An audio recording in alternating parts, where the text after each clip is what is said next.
Hi everyone. Today's a really special day, and I thought that um, why not celebrate a special day? Well, first of all, let's talk about what today is. What's today? Today is my 13th birthday. 13 years old today. I can't believe it. It seems like just yesterday I had this little bitty baby boy that was born premature, and now he's 13. Yeah. So, this is like really odd for us because we're really not bloggers, or Or haven't really opened up. we haven't opened up. We keep a lot of things, I think, inside. And a little over a couple of years ago, I became really good friends with one of my coworkers, and started opening up to her and telling her a little bit about my past. And she invited us to a church retreat. And I happened to take Nate that day because I didn't want to leave him with my mom. And for some reason, I felt like this is kind of dark. Like I needed to take him. I don't know why I took him, because it was a ladies' retreat. It was a ladies' convention. And we went to the retreat, and I think that was the first time that we really realized how hurt both of us were, and our emotions came out. I don't think we had ever let out our emotions like that ever. We're really we keep everything in ourselves. So we do talk about it every once in a while, but not to that extent like we felt that day. Yeah, it was like, in a way, I felt like I was at peace with myself, and also I felt like it was time to let go. And so, with it being Nate's 13th birthday, for some reason I decided in my heart to just ask Nate, you know what? How do you feel about both of us opening up and talking about our past, you know? And he was all right with it. Yeah, I'm willing to do it. And especially if it can help any of y'all that are going through the same things that we are, or that we went through. If it can help a mother, a child, going through some of the same scenarios that we went through, even if it reaches one person, then I think that we have met our purpose of this video. Yes.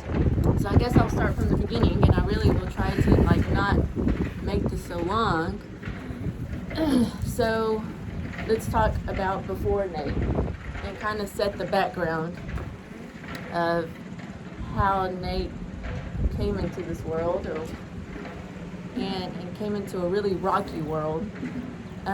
So when I was 13 years old, I was at a wedding, and I met this guy. And you're a teenager, and you're going through hormone changes, and you think you're grown. Yeah. And you think that you know it all. You think that your parents aren't going to understand you, that they're old-fashioned, and that's really, really typical for Hispanic parents, especially Mexican parents. They're so traditional. My parents being some of them, I'm a first generation here in the United States, and my parents immigrated here, and so they bring a lot of their traditions and customs from Mexico, and so I was never allowed to date. I was never allowed to talk to any guys. I now understand why, but at that time I didn't understand. My friends dated, and my friends had boyfriends and went to the movies and whatnot, and I didn't. So I was really rebellious, and I had a mind of my own, of a know-it-all, that I knew what I was doing, and I didn't need anybody to quote-unquote control my life. I met this guy, and at that wedding, and gave him my phone number. At that time, we had house phone numbers, or actually, we had cell phones, but we didn't have free minutes until after 9 p.m. You wouldn't understand that, but 3 minutes after 9. So I had told him, you can call me, but you have to call me after 9 o'clock because that's when the minutes are free. Speed it up a little bit, not go through any details. At the age of 14, I decided to make the biggest mistake in my entire life, and I decided to run away with this guy. This guy happened to be 10 or 11 years older than me. Obviously, as a minor at 14, he was already 23, 24, 25, honestly, and I'll get to that point later. I don't remember so much about that, which is a blessing in disguise. I ran away with him, and unfortunately, in a lot of traditional Mexican parents, when you run away with someone, you're pretty much married off. And a month after I ran away with him, we actually legally got married in the state of Texas. My parents had to sign for me to get married with him because obviously I was 14 years old. I was a child getting married to an adult.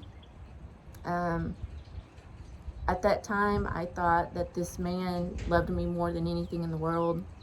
I did everything, left everything, gave up everything, and devoted my entire life, my childhood, my teenage years to him. Anything that he said, anything that he wanted, anything that he commanded me to do, I did, because I really thought that he had my best interest. I didn't think that anybody in this world loved me like him, and he would say that all the time. He would tell me that nobody in this world loved me like he did, and he told me plenty of times that he loved me more than my parents did, and I believed him. I honestly believed him. Along with marrying an older man he was born in Mexico, raised by Mexican parents. He wanted a male son. He wanted a son. He wanted, and we'll probably talk some Spanglish within this, just because there's some words that, don't translate too well. Yeah, it doesn't translate the exact same way, but he wanted what he would call un heredero, and having a girl really wasn't an option. I don't think that if I would have had a daughter that she would have been rejected, but the ideal situation was to have a male. I was 14 years old when we got married, and a lot of mental abuse happened, a lot of brainwashing. At that time, I didn't think I was brainwashed. My world literally revolved around him and I. And so we tried to conceive for years and years, and I would receive so much mental abuse. I was called, all kinds of names because I could not get pregnant. I was told that I was worthless, that I wasn't a woman. I was told by some of his family members that I was not woman enough to be married to him because I couldn't conceive. And so at that point, my biggest dream was to be a mother and to have my child, because I wanted to prove to him, I wanted to prove to the world, to myself, that I could be a mother, that I could conceive a child. I just knew I could, but I didn't understand at that point why God would not send me a daughter, a son, a child. And I remember crying and wondering every month when I received that negative pregnancy test, why? Why can I not give this man a child? Am I really not woman enough to have a baby? When I turned 18, after 5 years of trying, God sent me that positive pregnancy test. And I remember that I took it and I thought it was going to be like any other month, you know, it was going to be negative, but I thought, you know, I'm a few days late. I think it was a couple days late. And I don't think you've heard this before, have you? What? Like what I'm talking about right now. Oh, yeah. Oh. I'm really open with him. I always have been super open with him. And there's things that I forget that I tell him, like this. I received that positive pregnancy test, and I was so happy. I just cried. I cried and cried and cried because finally, like, my dream had came true. And I knew that in my heart, I figured now that I'm bearing a child, things are going to be different. The emotional abuse is going to stop. The mental abuse is going to stop. The name calling is going to stop. And the physical abuse was going to stop, you know? We had so many altercations that every day I would wake up and I would pray and I would ask that we did not have an argument that day. I didn't want to have an argument. If we did not have an argument that day, and if I wasn't pushed or shoved or name called, that was a good day. That was a really good day. And I just knew that now that my child was coming, things were going to change, right? Things were going to change. Things were going to get better. Our life was going to change because I was bringing a child into this world that he and I really wanted. Unfortunately, when somebody is mentally unstable like that,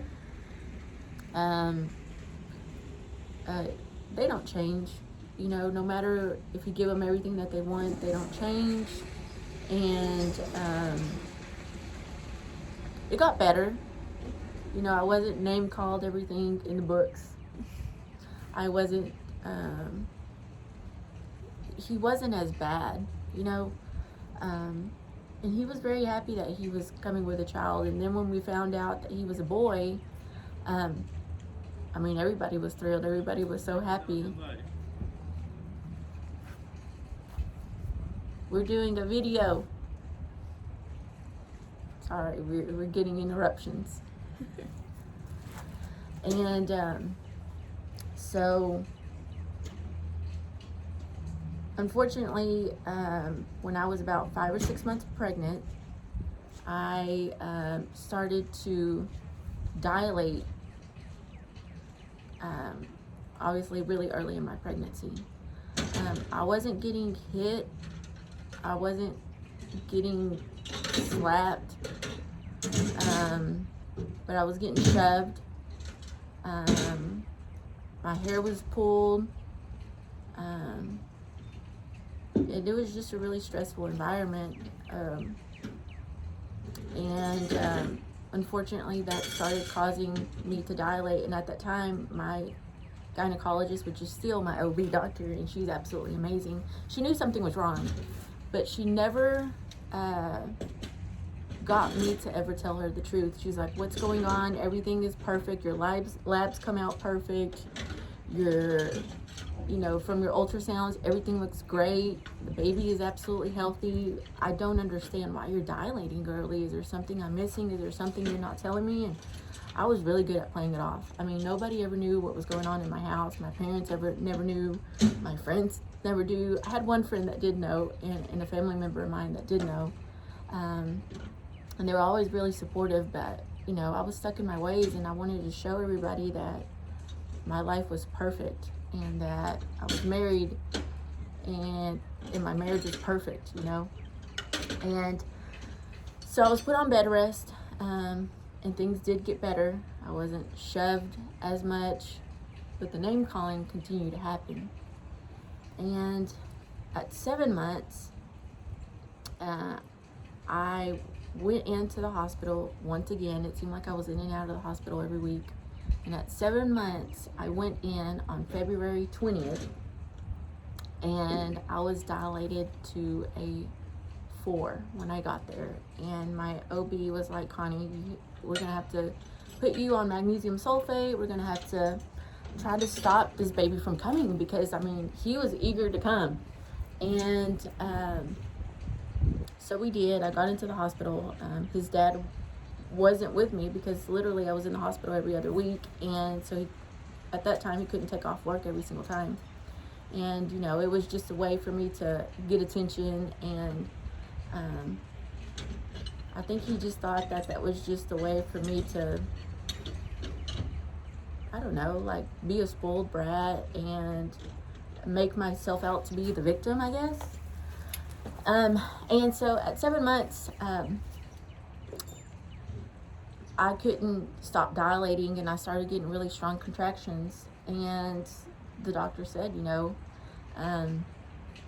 well, he's coming. There's not anything that we can do. My parents got there. His dad got there.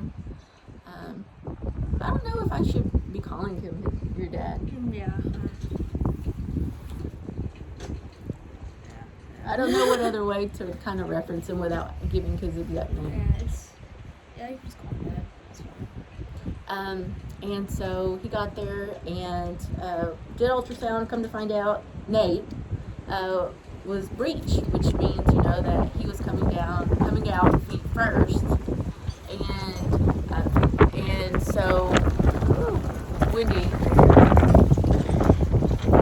and Nate was born at 7 months. He was born at 12:08 on February 21st, and he weighed 4 pounds 14 ounces. He was itty bitty. And unfortunately, at the time that I was about to give birth, we had to do an emergency C-section because he was breech. And at that time, Lobby Regional or Good Shepherd didn't have an NICU. So my OB asked my parents and his dad, okay, we have two choices. We either have to go to Dallas Children's Hospital, or we're going to have to go to Shreveport, Louisiana to go to Shepherd. And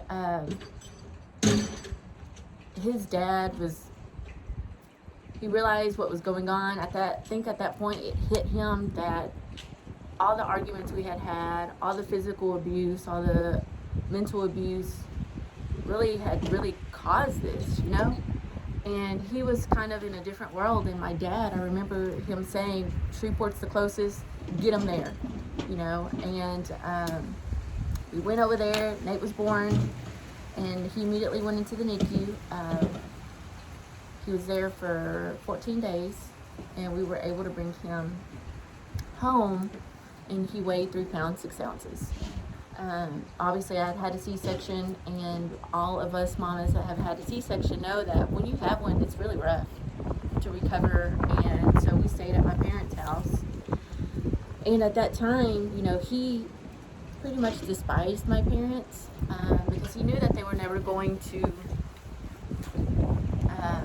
not have my back, and they always really encouraging of me and whatnot. And so Nate was born, and we came over to my parents, and we stayed here, and I stayed here with Nate. He wouldn't stay here.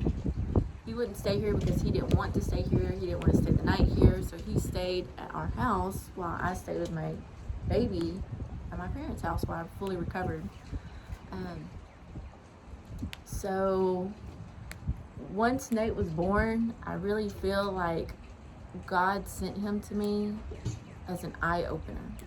As an eye-opener to realize that I needed to really grow up, and I really needed to mature and look at my surroundings and realize that the living conditions I lived in were not meant for Nate.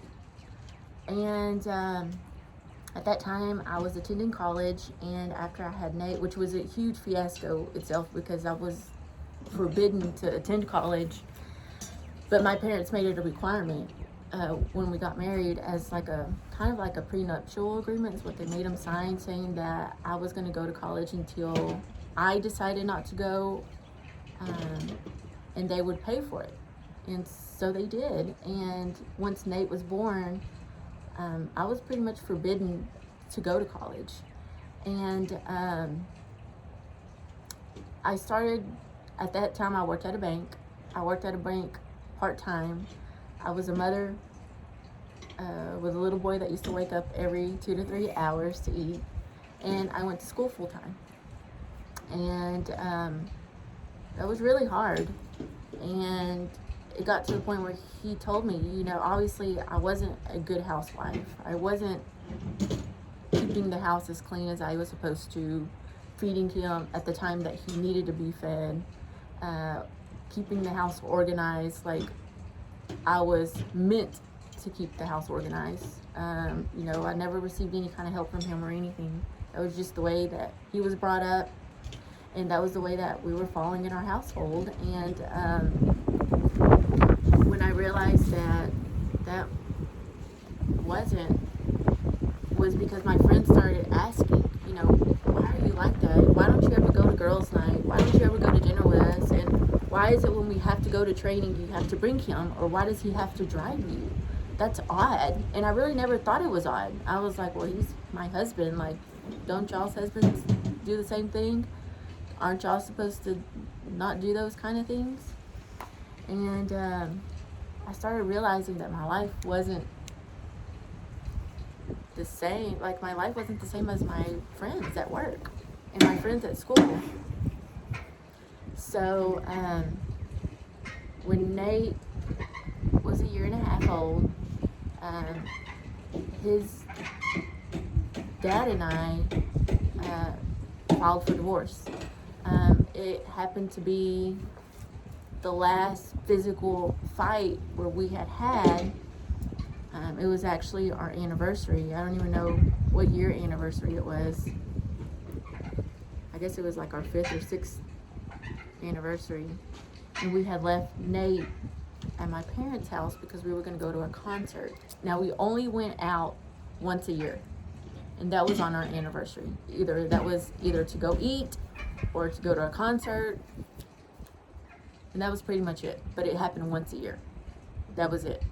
We never went out anywhere else or anything. And I was forbidden from wearing dresses. I was forbidden from cutting my hair.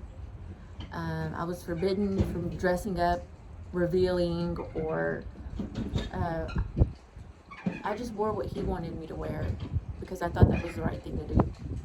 And I remember that my friends wore dresses, and I wanted to wear a dress. So I had went out and bought a dress. I still remember vividly what the dress looked like.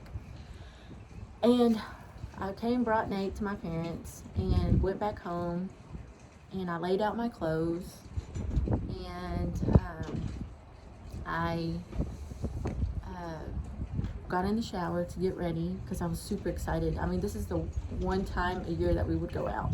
So I was so excited, and laid out my dress and went into the shower. And when I got out of the shower, I came out to my dress being cut up into little pieces, just cut up. And at that time, I started gaining strength that I know that the only way I had gotten that strength was because of God.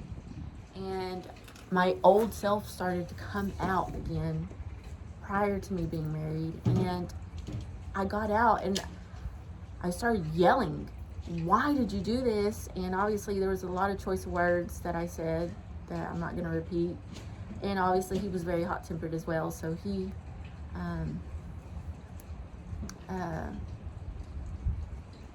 came up to me, and I remember he just grabbed me by the hair, and at that point I hit him and I punched him, and he reciprocated back and he hit me and slapped me, and I thought, this is it, I'm done. And I remember it was a full blown out fight. And so I put on a shirt because I knew I had to get out of the house. I thought, this is the day, either I leave forever or this is literally probably the day I'm going to die.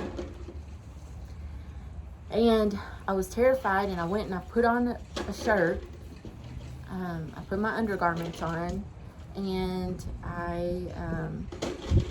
he kept on coming after me, pulling my hair, pushing me into the wall, calling me all kinds of names because I wanted to wear a dress. And I grabbed a lamp. I'll never forget this. And it's humorous to me now, but I grabbed a lamp and I hit him. I hit him so hard that the lamp broke, and he just hit the floor. And I pretty much knocked him out that day. And whenever I realized what I had done to him, I grabbed my keys and I went straight to my parents' house. And I knew I had to get away. But I didn't realize that whenever I had gotten to my parents' house, I was bleeding. I was bleeding from my face. I was bleeding from my arm. You could see handprints on my neck. You could see handprints on my arms. I didn't realize that because at that time I was just thinking, oh my gosh, I need to get away. I need to get away because I knew he was going to come and find me. I knew he was going to catch up to me. And I knew that the moment that he was going to catch up to me, it was just going to be 10 times worse. So I had to hurry up and get to my parents' house. Now, let me remind you, my parents never knew about any of this stuff going on because I always hid it. I think they always knew in the back of their mind because there was, every time we had an argument, I would come back home. And I'd stay at my parents' house for a couple days. He'd come to my parents' house and he would somehow convince me that we needed to be a family and come back home. And I always went back. I can't tell you how many times that happened. And I remember getting to my parents' house and I walked in and I just had a shirt on. And I walked in and my dad was on the couch and he looked at me and he's like, what happened to you? And I thought, oh my gosh, something's wrong. And my mom looked at me and my mom just started crying and she said, he did this to you, didn't he? He did this to you. And I said, did what? Where's Nate? And she said, he has been hitting you, hasn't he? As soon as I said that, Nate's dad stormed into the house. And my dad just looked at him, and those that know my dad know that my dad is really rough around the edges. Let's just put it that way.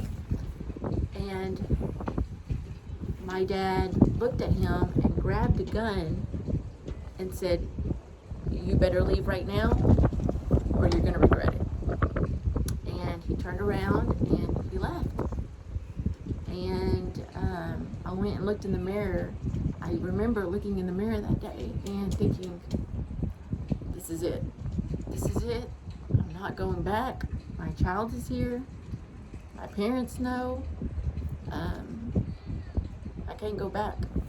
This isn't how my son needs to live. This isn't the example I want for him. And that next week, I actually was served with divorce papers. And there's a lot to that story still that I can share with you, of the reason for our divorce, besides the mental and physical abuse. I had a lot of my own mistakes and I made big mistakes. And, if y'all want to hear more about it, then I'll be happy to tell y'all what happened. Nate knows the background and,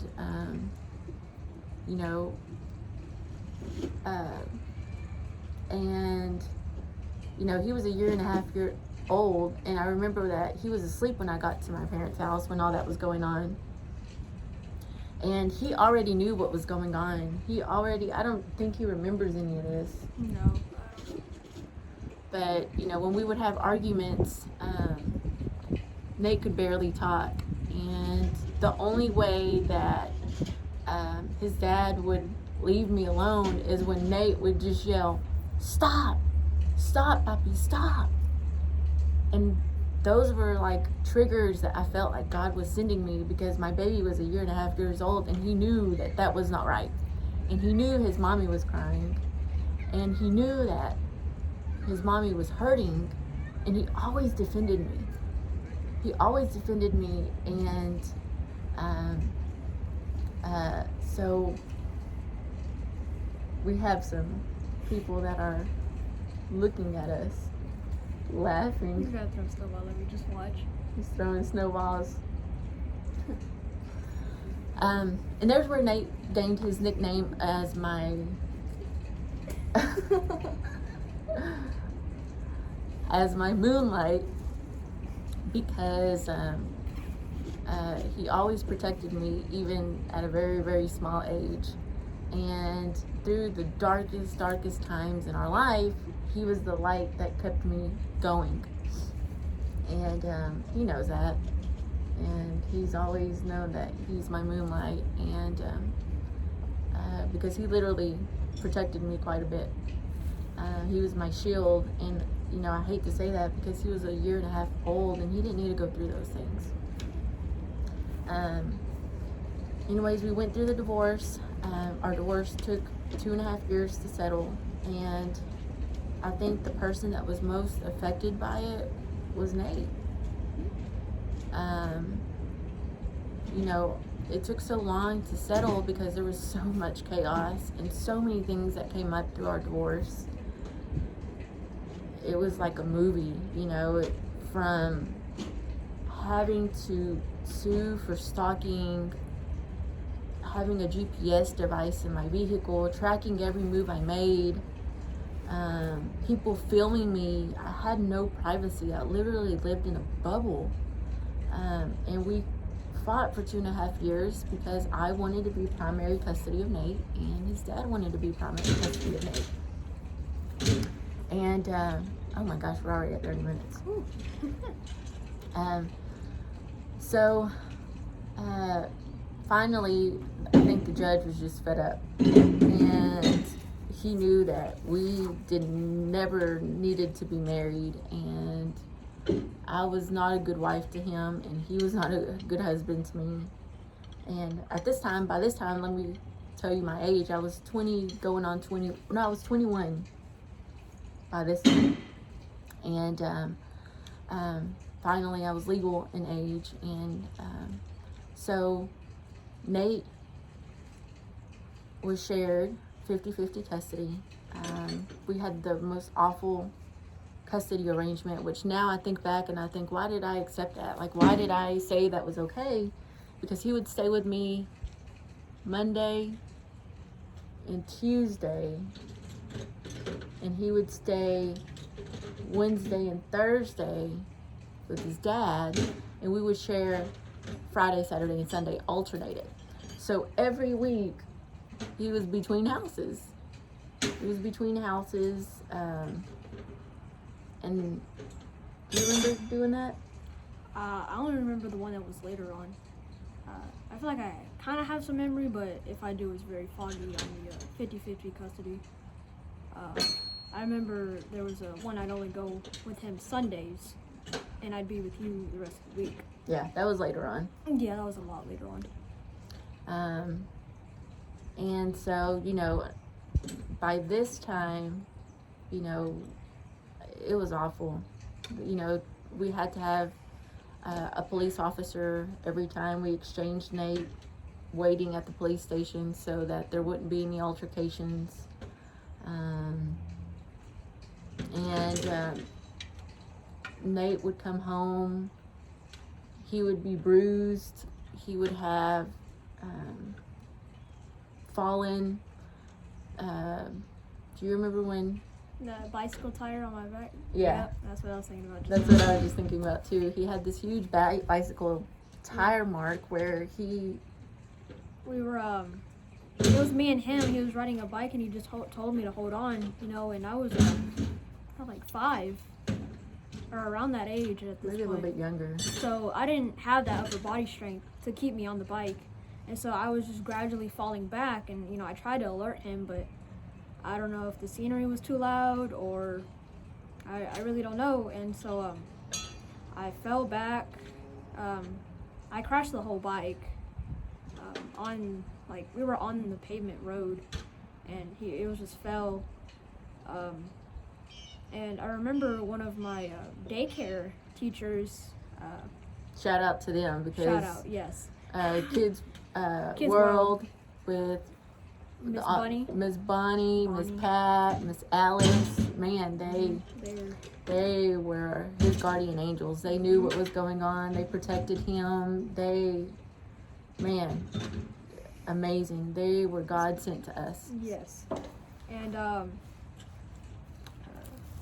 she saw it, and for my small body, it was a really, really big tire mark, a bike tire mark. It burnt, the tire burnt yeah. his back, and he had It was like a burn scab. mark down his back.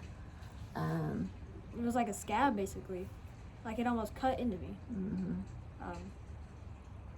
So. And that was one of the instances. And then there was another instance. I honestly think that you broke your nose that time. Oh, I remember that. We were.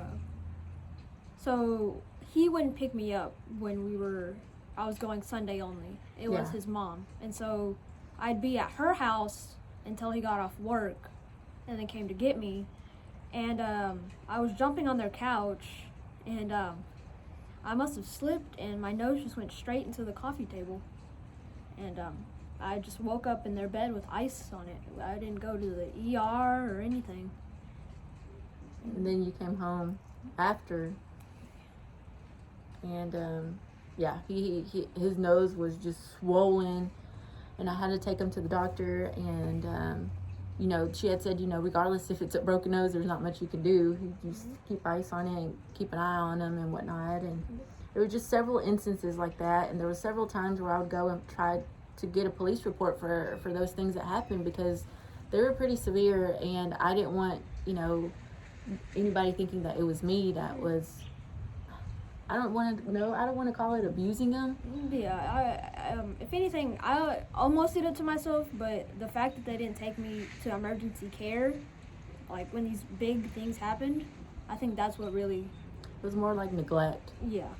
And I was always called a helicopter mom, so I knew something was off, and I knew that he wasn't being treated, the way he needed to be treated. There were some instances for Christmas, I don't know if you remember, but I always remember because it really hurt my heart that, his cousins would get Christmas presents, but because Nate wasn't with him for Christmas, Nate didn't ever get anything. And that would hurt my heart for him, because I just wanted him to be treated like everybody else. And he never was. And so when he was about 3 or 4 years old, about 4 years old, there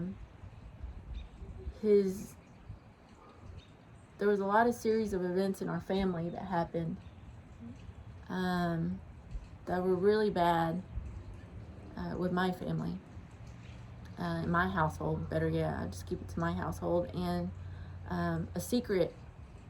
a really bad secret had came out to the light that changed our life, forever. And it was a secret that involved Nate's dad. And Nate's dad had convicted a really bad crime and hurt not only me, not only Nate, but like our whole family. I mean, this was really it. Like, I don't want to go into detail about that, but at that point I knew that, he could hurt me. He could hurt me all he wanted. I was used to it. I was immune to it. But when I found out that he had hurt another person so severely that did not deserve this at all, that was it. I felt like at that point, I remember laying on the ground crying and crying and crying, wondering why was this happening to us. And it honestly hurt me more than anything to know that he had done this to somebody so close. And it changed our family forever. And obviously we immediately pressed charges, and at that point I was already married to your dad. So I had met Abdiel when Nate was 3, And he came into our life, and by the time he was 4, your dad, as in My now dad. your actual dad. My role model dad. Your role model dad. That's a good way to put it. We were married, and I don't think I could have really made it through this point in our life, or I don't think either one of us could have made it without Abiel by our side. He really gave us a lot of strength, and he was honestly God sent. Yes. In many ways. And so we had to file charges. We filed charges, and that while we were doing that, Nate's custody arrangement changed, where you would go on Sundays from 8 to 8. I don't know the times. I think you would go 8 to 8. And so at that point, the court did not find him guilty. He pleaded guilty to this charge. And when he pled guilty that day in court, I don't know why Gregg County didn't put him in jail right away. That was a really poor decision on their part. But that day that he pled guilty, he, for some reason, decided to flee. And we found out about it like 2 or 3 days after the fact. And unfortunately, that weekend, whenever he pled guilty, that was his weekend to have Nate. And Nate had to go. I remember that when he walked out of court, my attorney served him with custody papers where Abiel and I were filing for sole custody of Nate. And he received the paperwork, which was a blessing in disguise, because he knew what we were trying to do. So he was served leaving court that day when he pled guilty. And unfortunately, though, until we went to court, Nate still had to go through his normal custody days. Yeah. And God really protected Nate that weekend, because that was Friday night. And his grandma, well, his mom, his dad's mom, I don't think she's a grandma, but... No, I don't consider her one. And would go and picked him up and took him back to her house, I guess. I didn't know that he had fled. Like, I didn't know that Nate's dad had fled the country and that he hadn't spent that weekend with him. Do you remember that? I do remember that. I remember it very distinctively. I had went there, and I had an iPad. It was, an old iPad. It had a green case and whatnot. And so we got a call. I don't know, let me backtrack. His mom said he wasn't going to be here for a little while, and he was held up at work. And so I was like, okay, so can we go get my iPad? And she was like, no, we can't go do that. He's at work. He has the keys. And I'm like, oh, okay. And so I sat there for a while, just watching TV. And she got a phone call. And so she went into the room. She answered like any other normal phone call. And she told me to go in there. And, well, it was him. Now, of course, I was about 6, no older than 7. I didn't know what was going on. She didn't know that he fled, and so she would always tell me once she knew the full story, and she never kept anything from me, and I really appreciate that she didn't, keep anything from me. And it was just him saying, remember, I always love you, and to just keep going. He repeated the I love you a lot. And, looking back at that day and now knowing the story, I kind of know what he meant by that. So... You're talking about, like, you were on the phone with your dad? Yes, I was on the phone with him. And he said, I love me, and to remember him. And that's the last time I ever had direct contact with him. And I feel like it changed me a little bit. It changed my perspective on things. To not just let anybody come in to you. I have many friends, but there's only a very few that, you know, are here all the time and know, like, they kind of know, but not know about this. And, like, in a way. And those are the only people I know, and, you know, I appreciate them for, one, not telling anybody, and two, for always being there. And so I think it just helped me narrow down and be stronger. And I think that's kind of what me and her got out of this, is to be stronger and we can overcome anything. And I think that's almost our message we're trying to get out. So I do think it was life-changing. And yeah, it was emotional. It really was. So since then, you know, he knows that his dad tried to contact me. I think it was like a couple It's like of years. 2-3 years ago. Well, that was the second time. He's tried to contact me twice. The first time was when he called. It was like a phone number from England or Like a burner phone. like a burner phone. He contacted me, and I remember that Abiel and I were watching a movie, and I kept on getting this phone call, and it was like from New England, and then it was from Japan, and it was just these one-off countries that I was like, what the heck? But it was like psycho dialing back to back to back to back, and I thought, I'm just gonna answer this. What the heck is this? And I remember answering the phone, and I was like, hello? And I heard his voice, and all I heard was, ¿Dónde está Ramiro? So we haven't touched that point. We have not. So when Nate was born, he was named exactly like his dad. Mm-hmm. He was a junior.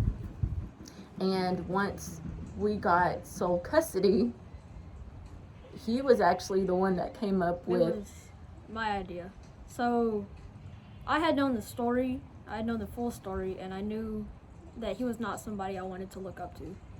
And so I wouldn't say people saying my name like brought him up to me, but in the back of my mind I knew it was the exact same. So I brought this idea to the table, and I was like, I want to get my name changed legally. Well, at that time he wanted his name to be Jack. Because he used to watch, what was it? It was Kicking It. Kicking It, and like the star of the show, or the main character of the show's name was Jack. So he wanted to be Jack. He wanted to be Jack. But we didn't go with Jack. Or thankfully. Thankfully, I we didn't now go with regret Jack. asking for that name. And look at your tata. And so we changed his name at that time to Nathaniel Amaro, which Amaro is my maiden name. And yes, Abiel and I were married at that time, but I didn't want to put Perez as the last name until he decided he wanted to do that. So I figured, you know, he would be Amaro, my maiden name. Mm-hmm. And so I think I decided on that actually too. yeah, I think I did. to do the Amaro. Yeah. So that was his legal name. We changed his name to Nathaniel Amaro. Mm-hmm. And In the middle of first grade too. was it first grade? It was or first grade. kindergarten? No, it was first grade. So I remember the story, and my teacher at the time, I guess I think you might have contacted her about this, and so I asked her if I could stand up to the class and, you know, tell them. That they had changed your name? Yes, and so I just remember standing up and, you know, telling them I would now like to be called Nate. So it actually went along really smoothly. Nobody, you know, tried to argue Luckily, with everybody that. was young enough Yeah. that they didn't really understand Yeah. and didn't really know any questions to ask. I think Yeah. that they probably even thought that it was pretty cool that he could change his name. Yeah, I feel like that's kind of what happened, because I didn't get any questions asked, really, ever. And I still haven't to this day got asked, why did I change my name? Yeah. Yeah. And, you know, I can only imagine like what Nate went through and the feelings that he went through, because I honestly think that Nate and his dad were close. I would say we were pretty close. I mean, I have a kind of cloudy memory of him and what we would, do while we were there, but I remembered I'd always have a great time there, I feel like he treated me almost as if like a king, Mm-hmm. and, he treated me good, but I knew him behind the scenes, I guess, was different. But, I treated him, like the saying. I treated him like a father. I mean, he was. He was Yeah. my father, yeah. Yeah. And, I always say, a mother always feels their children. And I don't know how it feels. And I don't know what other way to say this, but to be, Like, abandoned. yeah, that's a good word to say. I don't know if it's an appropriate word. I mean, there's no better word, honestly. Left, I guess. I don't know, that feels kind of like too emotional, but I still don't know to this day exactly why he left. I'm sure he definitely had a reasoning, because you have a child that's like 6 or 7 at this time that looks up to you. Like, I don't know how you could just leave. It honestly doesn't comprehend with me on how, you're a father, you're this kid's role model, he looks up to you, and you're just gonna leave and without a trace, So, I was more or less confused. I didn't really know, like, because, not many other kids, like, when they get their parents divorced, or when they have their parents divorced, better say, they still have 50-50 custody. Multiple of my friends have 50-50 custody. So, not many people have to go almost abandoned. There's not, like she said, there's not a good way to say it. Yeah. So I did kind of feel, like left out, almost. But thankfully for my now dad, Abdiel, he's really good to me. He treats me like his son, and I am his son. So I think he really uplifted me, and I'm sure for you too. Yeah, for sure. I think maybe the transition from having your biological dad leaving and having Abdiel there, I think that was honestly God sent, because I don't know how you would have coped. Yeah, I really don't know. I think we just kind of clicked. He was very understanding, and he was always there. Yeah. I think it would have been a whole lot harder. If he wasn't here. Yeah, and grieving that, because I think that there's a stage of grieving, because you lose that person. You lose a person that you love with all your heart, and you don't understand why you lost them. Yeah. But he did try to contact once, and he just asked, where is Ramiro? And I was like, I knew the voice. As soon as I heard it, I knew the voice, and I hung up. Because he had been gone for a couple of years already, and the fear came back in me, and I was so mad at myself that day, because I felt vulnerable again, and I started to throw up. And I was like, what happened? Like, what's going on with you? Like, who called? Like, why are you reacting like this? And then the phone started ringing again. And I just handed Abdiel the phone, and I said, I can't talk to him. And for many reasons, I couldn't talk to him because of who he was, and he was so much trauma in my life because of what he did that forever changed our family, and most importantly because he had left his son. I just couldn't bear to even listen to his voice. It honestly made me sick to my stomach. And I remember that Abiel had told him, listen, do you think that you're going to be able to solve and fix this by a phone call? When we had to take Nate to the psychologist, we had to take Nate to counselors. Nate wouldn't eat. He would eat yogurt. Yeah. And potatoes. That was it. I don't know how he survived so long, because he was going through this trauma himself. He had witnessed things that he should have never witnessed. He had witnessed physical, mental abuse that was done to me.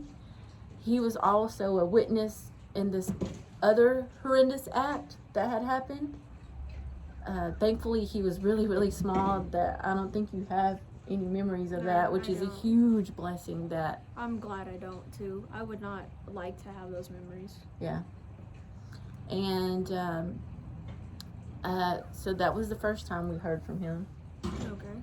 And the second time was actually 2 years ago on this day, that he had sent me a Facebook Messenger message. And he had asked, ¿Dónde está el niño? Which means, where is my child, basically. Yeah. And I didn't respond. I didn't respond that time, and I just thought that those two instances are, you abandon a child and try to regain contact. Yeah, like out of the blue, after we have worked so hard to, and I say we, Abiel and I and my parents have worked so hard in trying to have a stable life for him, you know?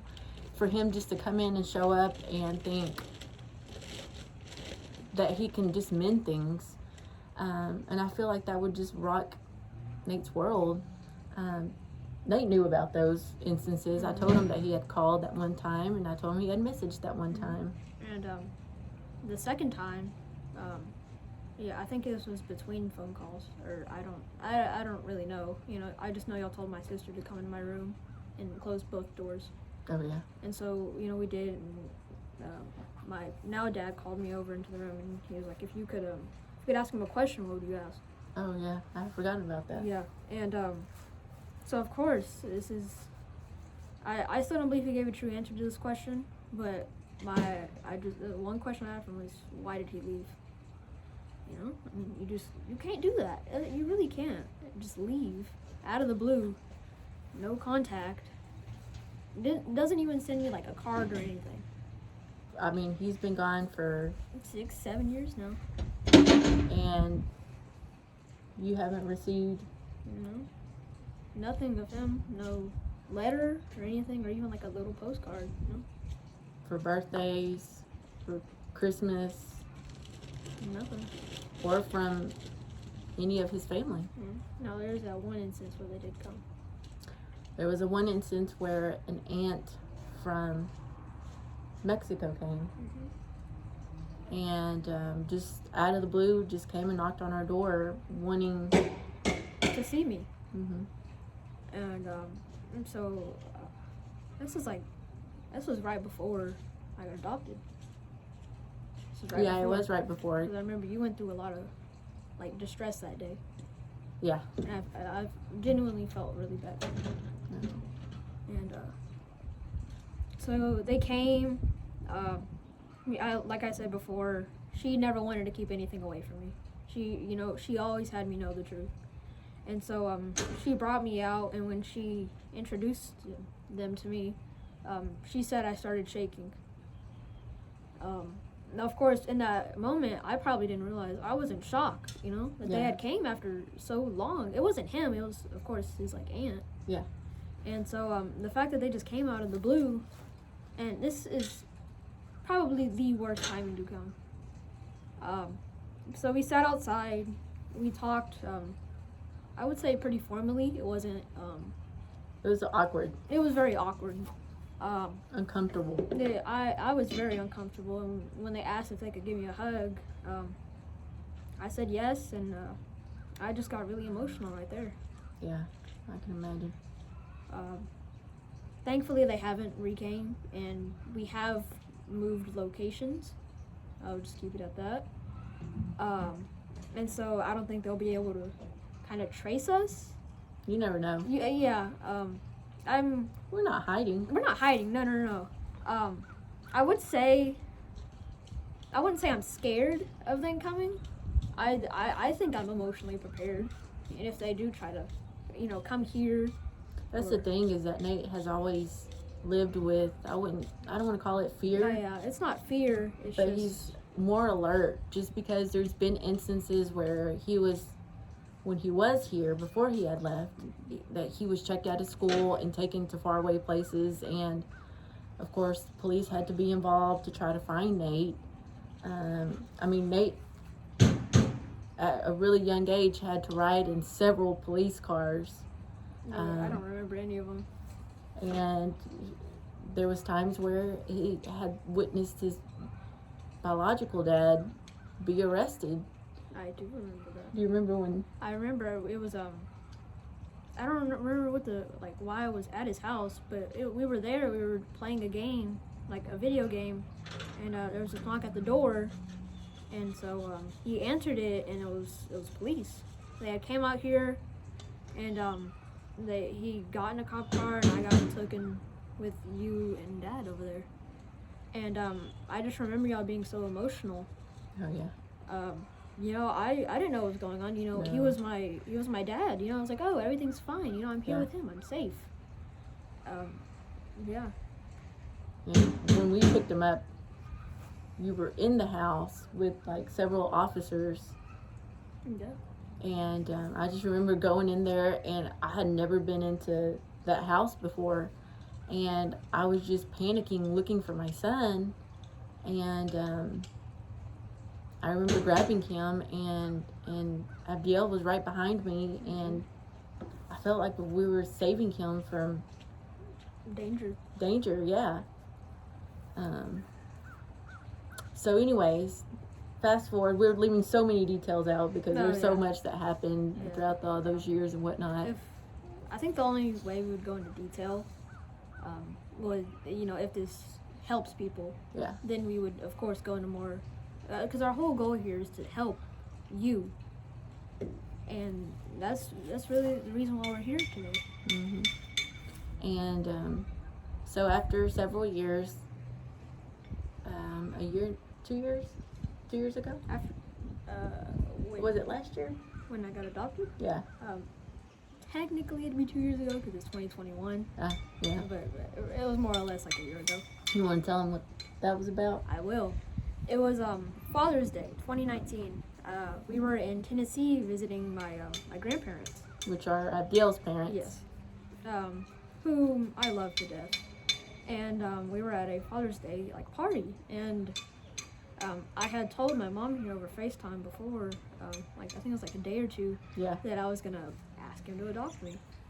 And so we went in the car. It was me and Maddie, my sister, and my aunts.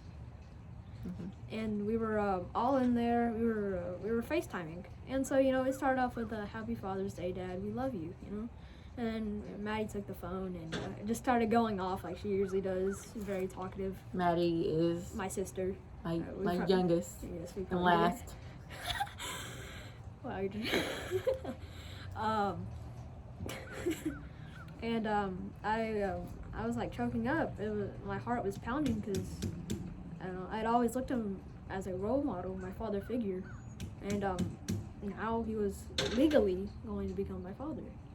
And so I asked him to adopt me, and August 19th, 2019. Do you remember the day still? I remember the day. We had went to the court, and the judge allowed it to pass. And I think that's the only day where I've truly seen him show tears of happiness. Oh, your dad, yeah. Yes, and It was a beautiful day. There wasn't a single person in that courtroom that was not shedding a tear the day that he was adopted. Yeah, and it was a day right before my middle school year started, 6th grade. Oh, yeah.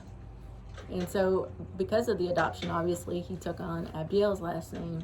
So, here's another name change and last name change for him because we moved his last name, Amaro, To my middle name. to his middle name and added the Perez as the last name. But, you know, I think we have overcame quite a bit, and I think talking about it gives us a sense of peace. It does. I remember that when I divorced his dad, I always thought that I had left hell, that I had left finally my nightmare, but I always had felt that I had left my son behind because he was still there. Obviously, he wasn't going through the nightmare that I was going through, but I knew that that wasn't a place for him to be. And so then when I was pregnant with Madeline, I cried and cried and cried and cried throughout my pregnancy with her because I feared that if something were to happen to me, that my children were going to be separated, that my children were not going to grow up together. And I cried and cried and cried and cried almost on a daily basis, so fearful of that my kids were not going to grow up together and that they were going to be separated. Yeah, I think for me too, that was my biggest fear. You know, I was going to become a big brother and have, you know, a younger sibling to, you know, like not care for, but in a way kind of care for. And so, you know, she means a lot to me. You know, even though we fight on a daily basis, I love her to death, and she knows I do. And I think that is one of my biggest fears, even to this day. You know, of course, now that I know Abdiel is here, I know 9 times out of 10, more likely, we're gonna stay together, which it makes me really happy. You know. You don't have to live with that fear that Yeah. somebody's going to take you away. Yeah. I would honestly do anything for Maddie, you know, my sister. Yeah. Well, anyways, that was a really rough summary of, Yeah. you know, the highlights, I guess you want to call it, of what we've gone It's through. not like highlights, but Yeah, main points. Main points, there you go. But, you know, to the mothers that are out there that are in abusive relationships, that were like me, that would fear a daily argument, a daily slap in the face, a daily name calling, don't stay. Don't stay. It doesn't matter how many children you have. Leave. There's so many programs out there that will help you. If you think that you're not financially stable or you can't make it on your own, you can. You really can. You know, I was blessed to have my parents always supporting me 150%. But, you know, reach out to me, reach out to somebody else, reach out to your work. There's programs out there that can help you with this. And don't fear that a step parent is something bad for your child. Because it's not. It's not. Him over there, Abdiel, my dad, he's my role model. I love him to death. You know, I feel like even if he were my real dad, nothing would change. We have such a good bond together, and it just makes me happy. He, you know, like just not even like half an hour before we filmed this, he was throwing snowballs at me, and I was throwing back, and you know, we were laughing through that, and he's always, him and my mom here have always been my biggest supporters, and you know, I'm really grateful that they're here for that. I also have a message to any children out there, any age. It does not matter what age you are. If you have, you know, a parent going through this, or even somebody close to you going through this, just make sure you remind them that they are strong and they can do this and they can overcome anything that they any challenge they come through. And for you personally, just keep pushing. Look at the bright side of things, because if you don't and you're always looking at the negatives, you're not going to be mentally okay. Like, there's really no other way to put that. You mentally should come first always, all right? Because that's yourself, and you need to do good. Like, Absolutely. Don't ever give up. Don't resource to drugs. Don't resource to self-harm. Don't fall in that depression. Speak up. Talk to someone. Get some help. Don't overwhelm yourself and keep it all to yourself. There's a lot of us that are willing to help, that can guide you, because we've gone through it. And, there's a Bible verse that really sticks out to me, and I just went blank on what exactly it was, so I have to owe that to you guys. But it says that those that persevere through trial will receive the biggest gift of God. And that is absolutely true, because through all those thunderstorms, through all those nightmares, through all the darkest times that we had went through in our past life, we're now rejoicing, because our life is so much different. Oh, yes. I mean, I understand now why God put us in those tough situations, because we came out better. We came out stronger, and have overcame so much that we're now finally living the life that I know myself I prayed for. I prayed for peace. I prayed for happiness. I prayed for love. I prayed for our dreams to come true. And with His help, we have gotten there. And we're not giving up, and we're continuing to push forward. And, there's always something better for you. So don't give up. Sorry that this video is so long. Yes. We really tried to cut it short, but we of might course, have to put this into multiple parts. Probably. Yeah. So I think I'll have to end up doing that. Yeah, you with your tech savvy, because I'm not. But anyways, thank y'all for listening. Yes. If y'all have any questions, let us know. We'll be happy to answer them. If you want another video to this to know a little bit more in detail of some of the scenarios or situations we went through, we'll be happy to Yes. open up and talk about it. If you have any questions for Nate, or if you have any children that want To talk to me. Yeah, absolutely. Even just personally, a one-on-one, a call, a FaceTime, an email. I'll be willing to do that, because I feel like I went through a lot of emotional distress, and I don't want that upon anybody. Yeah. So anyways, thank y'all again. Mm-hmm. This is a way of healing for us, but also I hope it gets to the right person, because if you've gotten to this point and you listen to our story, there's a reason behind it. Yes. All right, y'all. Have a great one. Alrighty.